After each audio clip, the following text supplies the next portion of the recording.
The phone rang at 2 a.m., a shrill cry slicing through the silence of my grief-soaked bedroom. My father's funeral was barely a week past, and now my estranged husband's new wife, barely 25, had the audacity to call, demanding a piece of Dad's estate. Her voice, sharp and entitled, hissed through the line, "I'm his wife now. Ellen, I deserve my share." I sat up, heart pounding, the weight of betrayal reigniting like a smoldering ember. My father's death had already shattered me, but this was a fresh wound, carved by a woman I'd never met, claiming rights to a legacy she hadn't earned. My marriage to David had crumbled 2 years ago when I caught him sneaking around with her Lila, a barista half his age with a smile that could charm a snake. I'd walked away, taking nothing but my pride and my father's love. But now Lila was clawing at the one thing I had left, Dad's estate. The estate wasn't just money. It was the sprawling orchard Dad had tended for decades, each tree a memory of our summers together, picking apples under the golden August sun. It was the creaky porch swing where he'd told me stories of his youth, his laughter echoing in my heart. It was the only piece of him I could still hold on to. And Lila thought she could claim it. I hung up without a word, my hands trembling. Sleep was impossible now. I paced the hardwood floor of my childhood home, the same one Dad had left me in his will. The walls were lined with photos of him as a gap-toothed kid, Dad grinning with dirt smudged on his face, the orchard stretching behind us. How dare she? I thought. How dare David let her? By morning, I was on the phone with my lawyer, Mr. Caldwell, a man whose calm demeanor hid a razor-sharp mind. "Ellen," he said, his voice steady as ever, "this is a bold move, but it's not airtight. Let me dig into it." His confidence was a lifeline. I trusted him implicitly, known Dad, known the orchard, known what it meant to me.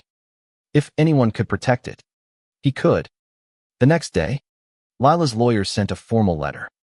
It was dripping with legalese, claiming that as David's wife, Lila was entitled to a portion of the estate because David had been named in an earlier draft of Dad's will. My stomach churned. Dad had removed David after our divorce, but the fact that they were digging up old documents felt like a violation. I could picture Lila's smug face, her manicured nails tapping as she plotted to steal what was mine. I met Caldwell at his office, a cozy space cluttered with law books and coffee mugs. He leaned back in his chair, peering over his glasses. "They're banking on a technicality," he said. "Your father's final will is clearly the sole beneficiary, but they're claiming David's marital rights extend to Lila. It's flimsy, but we need to be airtight." His plan was simple yet brilliant. We'd prove the final will's validity beyond doubt, and he'd dig into Lila's motives. "People like her," he said, "always leave a trail." That night, I drove to the orchard. The air was thick with the scent of apples, and the stars glittered above the trees. I sat on the porch swing, tears streaming down my face. Dad had always said, "This land is your heart. Ellen, don't let anyone take it." I wouldn't. Not David. Not Lila. Not anyone. Over the next week, Caldwell worked his magic. He uncovered that Lila had been pressuring David to contest the will even before Dad's death, whispering in his ear about what they deserved. It made my skin crawl. David and I had been married for 10 years, building a life together, or so I thought. His affair had blindsided me. But this was a new level of greed. I started digging too, in my own way. I called old friends, people who'd known David and me during our marriage. One of them, Sarah, had seen Lila at a bar, bragging about coming into money soon. It was a small thread, but I passed it to Caldwell. He nodded, jotting it down. "Every piece helps," he said. As the days passed, I felt a fire growing inside me. This wasn't just about the orchard, it was about justice. Lila thought she could waltz into my life, take what was mine, and walk away unscathed. She was wrong. Caldwell was building a case that would expose her greed and dismantle her claims. I didn't know how yet, but I trusted him to deliver a blow she'd never see coming. By the end of the week, Caldwell called me in for a meeting. "Ellen," he said, a glint in his eye, "I found something. Something big." My heart raced. Whatever it was the first step toward crushing Lila's dreams and protecting Dad's legacy. Caldwell's office smelled of old leather and coffee, a comforting contrast to the storm brewing inside me. He slid a folder across his desk, his expression unreadable. "Lila's been sloppy," he said, tapping the folder. "She's been emailing a shady estate planner, trying to dig up dirt on your father's will. Problem is, she didn't cover her tracks." I opened the folder, my hands unsteady. Inside were printed emails between Lila and a man named Victor Grayson, a known bottom feeder in the legal world. The messages were brazen: Lila asking how to push David's claim, Victor promising to find loopholes for a cut of the estate. My blood boiled. She wasn't just greedy. She was scheming. "This is gold," Caldwell said, leaning forward. "These emails show intent to manipulate the process. If we present this in court, it'll discredit her claim before it even starts." He paused, studying me. "But there's more. Victor's been flagged for forging documents in the past. If they're planning to use a fake will, we'll catch them red-handed." I nodded, my mind racing. The thought of Lila and this Victor character plotting to tarnish Dad's memory made me sick. But Caldwell's confidence was infectious. He was already drafting a motion to demand full disclosure of their communications. "We'll bury them in their own paper trail," he said with a wry smile. Back home, I couldn't stop thinking about David. How had he fallen so far? The man I'd married was kind, or so I'd thought, always quick with a joke, always ready to help Dad in the orchard. But the David I saw now, through Lila's emails, was spineless, letting her pull the strings. I wondered if he even wanted this fight, or if she'd dragged him into it. I decided to confront him. Not for closure, I was long past that, but to see if he'd squirm. I texted him to meet me at the diner where we'd had our first date. Neutral ground. He agreed, surprisingly fast. When I walked in, he was already there, slouched in a booth, looking older than his 40 years. His eyes darted nervously as I sat down. "Ellen," he started, but I cut him off. "Why are you letting her do this?" "David. Dad's estate." "Really?" My voice was low, but it trembled with anger. He sighed, running a hand through his thinning hair. "Lila's persistent. She thinks we're owed something because I helped your dad years ago." "Helped?" I snapped. "You mowed the lawn a few times. You don't get to claim his life's work because you married a gold digger." His face reddened, but he didn't argue. For a moment, I saw a flicker of the old David, the one who'd loved me once. "I didn't want this," he mumbled. "She pushed me into it." "Then stop her," I said, "or I will." I left the diner feeling lighter, like I'd reclaimed a piece of my power. David's weakness only fueled my resolve. If he wouldn't stop Lila, Caldwell and I would. The next day, Caldwell filed the motion, demanding all correspondence between Lila, David, and Victor. The court granted it within hours. Lila's lawyer, a slick man named Hargrove, looked rattled when he received the order. Meanwhile, I started rallying support. Dad's old friends, neighbors who'd known him for decades, came forward with stories of his generosity, his love for the orchard. One of them, Mrs. Carter, had witnessed Dad signing the final will, explicitly naming me. Her testimony would be ironclad in court. I felt Dad's presence in every story, every memory. This wasn't just my fight, it was his too. Caldwell called me that evening. "They're scrambling," he said, chuckling. "Hargrove's trying to delay, but the judge isn't having it. We've got a hearing in 2 weeks. 2 weeks to prepare, to sharpen our case." I spent those days poring over Dad's journals, His meticulous notes about the orchard. His dreams for its future. He'd wanted it to stay a sanctuary. A place for community. Not a cash grab for someone like Lila. As the hearing approached, I felt a strange calm. Lila thought she could outsmart me. But she didn't know the strength of a daughter's lover, the brilliance of a lawyer like Caldwell. Whatever he'd found in those emails was about to change everything. I could feel it. The courtroom was colder than I'd expected. A sterile chill that matched the tension in the air. I sat beside Caldwell, my hands clasped tightly, watching Lila across the room. She wore a tailored dress, her blonde hair pinned up, but her eyes betrayed her nervous, darting to her lawyer every few seconds. David sat beside her, avoiding my gaze.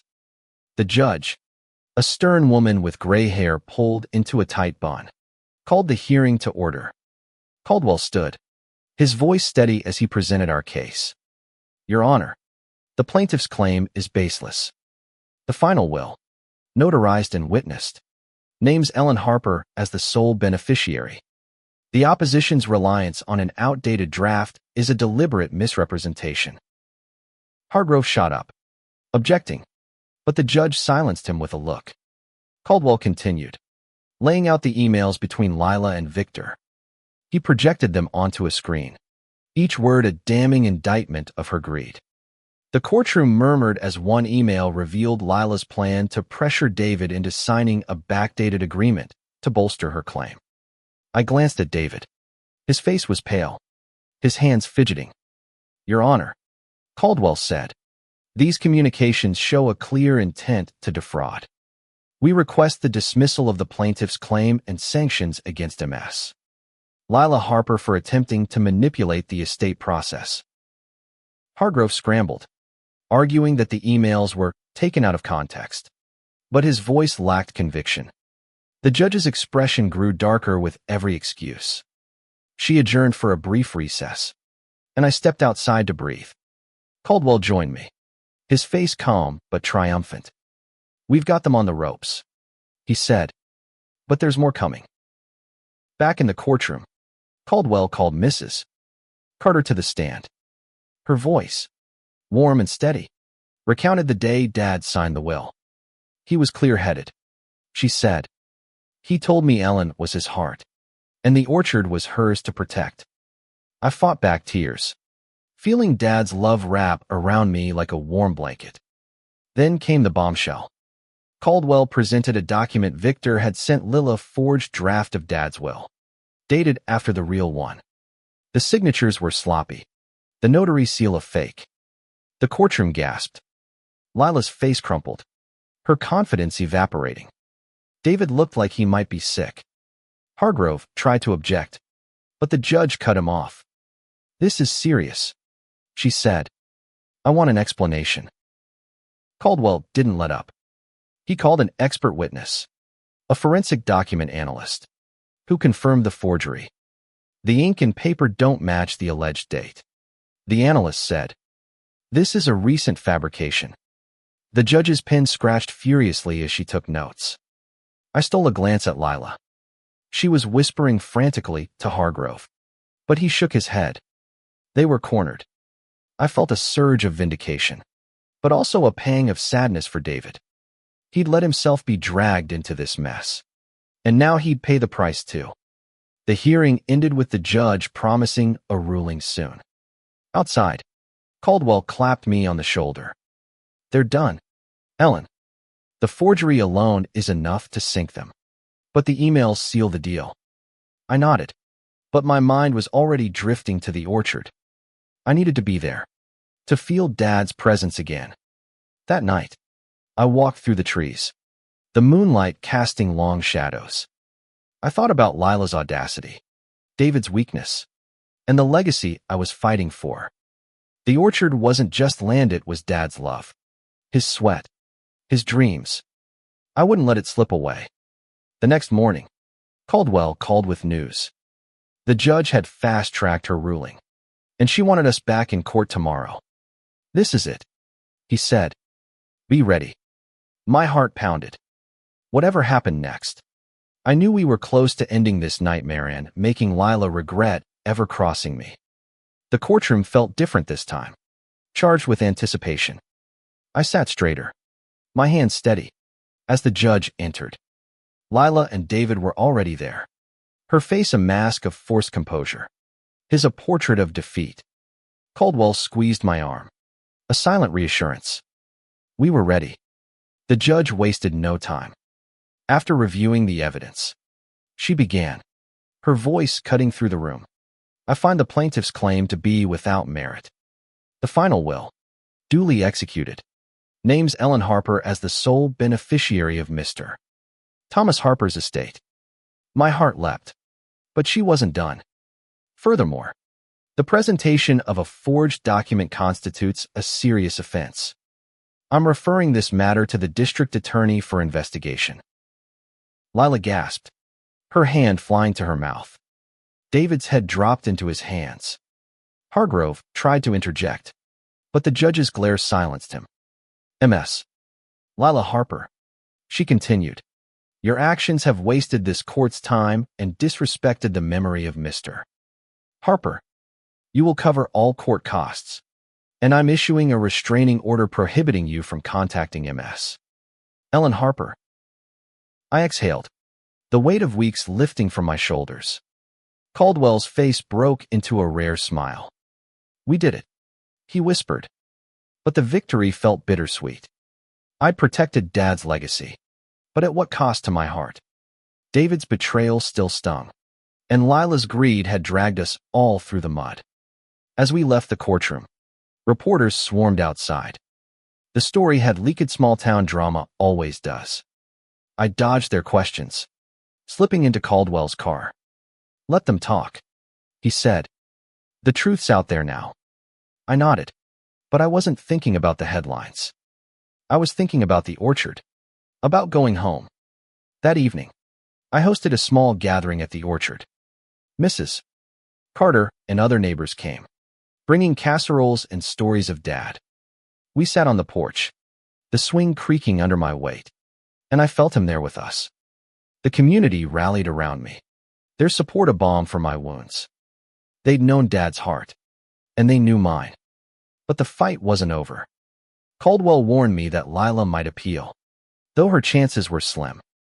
She's desperate, he said. Desperate people do stupid things. I didn't care. Let her try. The orchard was mine, and no one could take it away. The next day, I got a call from Sarah. You won't believe this, she said. Lila's leaving town. I saw her packing up her car, screaming at David in their driveway. I wasn't surprised. Lila's world was crumbling, and she had no one to blame but herself. I wondered what David would do now, but I pushed the thought away. He wasn't my problem anymore. I spent the week tending the orchard, pruning branches and checking the soil, just like Dad taught me. Every touch of the earth grounded me, reminded me why I'd fought so hard. The trees were heavy with apples, ready for harvest. I planned a community event, inviting everyone to pick fruit and celebrate Dad's legacy. It felt right, like I was honoring him in the way he'd always wanted. Caldwell stopped by one afternoon, a thick envelope in hand. This is the final paperwork, he said. The estate's yours, free and clear. I took it, my throat tight. Thank you, I said, and I meant it for more than just the legal work. He'd fought for Dad's memory as fiercely as I had. As he drove away, I sat on the porch swing, the envelope in my lap. The sun was setting, painting the orchard in hues of gold and pink. I closed my eyes, feeling Dad's presence in the breeze, in the rustle of the leaves. This was home. This was mine. The orchard was alive with laughter and chatter as the community harvest began. Kids darted between trees, baskets swinging, while neighbors swapped stories of Dad's famous apple pies. I stood at the edge of the field, watching the scene unfold, my heart full. This was what Dad had wanted, a place where people came together, where the land gave back as much as it received. But even in this moment of joy, a shadow lingered. Caldwell had called that morning with an update. Lila had filed an appeal, claiming the judge was biased. It was a long shot, he said, but it meant more legal battles. I wasn't scared anymore, just tired. Tired of her greed. Her refusal to let go. Still, I trusted Caldwell to handle it. He'd already proven he could outsmart her. I threw myself into the harvest, working alongside friends and strangers alike. Their support reminded me I wasn't alone. Mrs. Carter brought her grandkids, who squealed as they climbed ladders to reach the highest apples. "Your dad would have loved this," she said, her eyes crinkling with warmth. I nodded, unable to speak past the lump in my throat. That evening, as the last of the pickers left, I found a letter tucked under the porch swing. It was in David's handwriting. My stomach twisted, but I opened it. "Ellen," it read, "I'm sorry. I never wanted this fight. Lila pushed me, and I was too weak to stop her. I'm leaving her. I hope you can forgive me someday." I stared at the words, feeling a mix of pity and anger. Forgiveness wasn't mine to give, not yet. I showed the letter to Caldwell the next day. He raised an eyebrow. "Interesting timing," he said. "If David's turning on Lila, it could weaken her appeal." He was already strategizing, planning to subpoena David as a witness. If he testifies about her schemes, Caldwell said, it's over for her. The idea of David in court, spilling Lila's secrets, was oddly satisfying. But I didn't want to dwell on revenge. I wanted to focus on the orchard, on building something good. I started planning a permanent community space barn for events, a place where kids could learn about farming, where Dad's legacy could live on. The idea felt like a gift from him, a way to keep his spirit alive. Meanwhile, Caldwell was relentless. He uncovered more of Lila's past debts, shady business deals, even a lawsuit from a former employer. "She's a pattern," he said, "always chasing quick money, never caring who she hurts." He used this to bolster our case, painting Lila as an opportunist in the appeal documents. The community rallied too. Neighbors wrote letters to the court, attesting to Dad's character and his clear intent to leave the orchard to me. Their words were a shield, protecting his memory from Lila's lies. I felt a surge of gratitude for this small town, for the people who'd known Dad's heart. One night, as I was locking up the orchard's gate, a car pulled up. It was David. He looked haggard, his eyes red. "Ellen," he said, "I'm testifying against her. I'm done with her games." I studied him, searching for the man I'd once loved. He was gone, replaced by someone broken. "Do it for you," I said. "Not for me." He nodded and drove away. I stood there, the night air cool against my skin, feeling a strange peace. Lila's appeal was crumbling, and David's betrayal was no longer my burden. The orchard was safe, and I was building something new, something Dad would be proud of. The appeal hearing was quieter than the first, but the stakes felt higher. Lila sat alone. Her lawyer's chair empty. Hargrove had dropped her case, unwilling to be tied to her sinking ship. David was there too, in the back, his face a mask of guilt. I avoided his gaze, focusing on Caldwell as he stood to address the court. "Your Honor," Caldwell began, "the appellant's claim is a continuation of her fraudulent efforts. We have new evidence, testimony from Mr. David Harper, who will confirm MS. Lila Harper's coercion and manipulation." The judge nodded, her expression unreadable, and called David to the stand. David's voice trembled as he spoke. "Lila pushed me to contest the will," he said. "She said we'd split the money, that it was owed to us. I was wrong to go along with it." He glanced at me, his eyes pleading, but I looked away. His words were damning, and the courtroom felt the shift. Lila's composure cracked, her hands twisting in her lap. Caldwell presented more evidence: Lila's financial records, showing her mounting debts and desperate attempts to secure quick cash.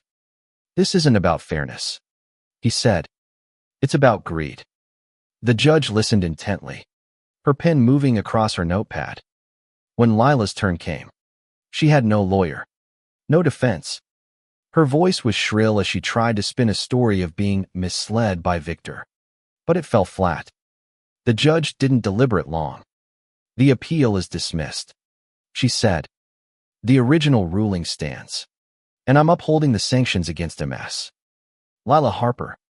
This court will not tolerate fraud. Lila's shoulders slumped. Her face pale. David slipped out quietly. And I didn't follow. My fight was with her. Not him. Outside. Caldwell and I stood in the sunlight. It's over, he said. And for the first time, I believed it. The orchard was mine. Untouchable. I thanked him, my voice thick with emotion. He waved it off. Your dad was a good man. Ellen. This was for him too. I drove straight to the orchard, needing its peace. The trees were bare now, the harvest done, but they stood strong, rooted deep. I walked to the center of the field, where Dad's favorite tree stood, a gnarled old apple tree he'd called Old Faithful. I pressed my hand against its bark, feeling his strength in its rough texture. The next week was a whirlwind.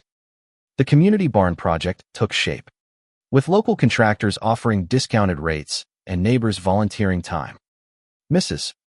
Carter's grandkids drew plans for a playground, their crayon sketches making me laugh. This was what Dad had envisioned, a place for everyone. I heard through Sarah that Lila had left town for good, her car packed with whatever she could salvage. David was staying, but he'd lost his job, his reputation tarnished. I didn't wish him ill, but I didn't pity him either. He'd made his choices. As the barn's foundation was poured, I felt a new chapter beginning. The orchard wasn't just Dad's legacy, it was mine now, a living testament to his love and my resilience. I started writing a journal, like he had, documenting the orchard's seasons, the community's growth. It felt like a promise to him, to keep his dreams alive. Spring came to the orchard, and with it, a sense of renewal. The trees bloomed, their pink and white blossoms a reminder of life's persistence. The community barn was nearly complete, its red walls gleaming under the sun. Every nail, every beam, felt like a victory, not just over Lila, but over the pain of the past. I stood at the barn's entrance, watching kids play on the new swing set. Mrs. Carter approached, her smile wide. Your dad's proud of you, Ellen, she said. I feel it. I hugged her, tears prickling my eyes. The orchard was thriving, and so was I. Caldwell sent a final letter, confirming the estate was fully transferred to my name. He included a note. You fought with heart, Ellen. That's what makes you your father's daughter.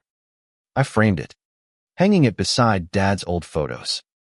It was a reminder of what we'd overcome. I never heard from Lila again. Rumors said she'd moved to another state, chasing another scheme. David stayed in town, a quiet figure at the edges of community events.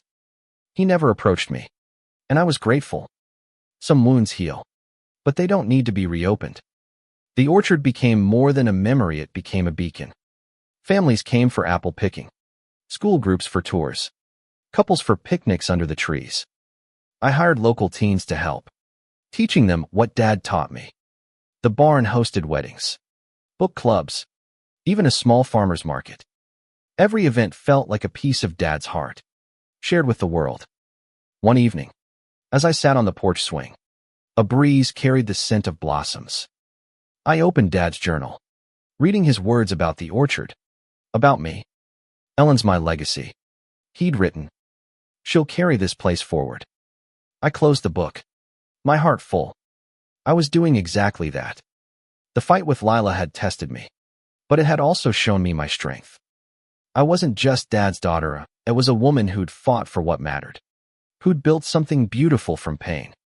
The orchard was mine, but it belonged to everyone who walked its paths, who shared its fruit.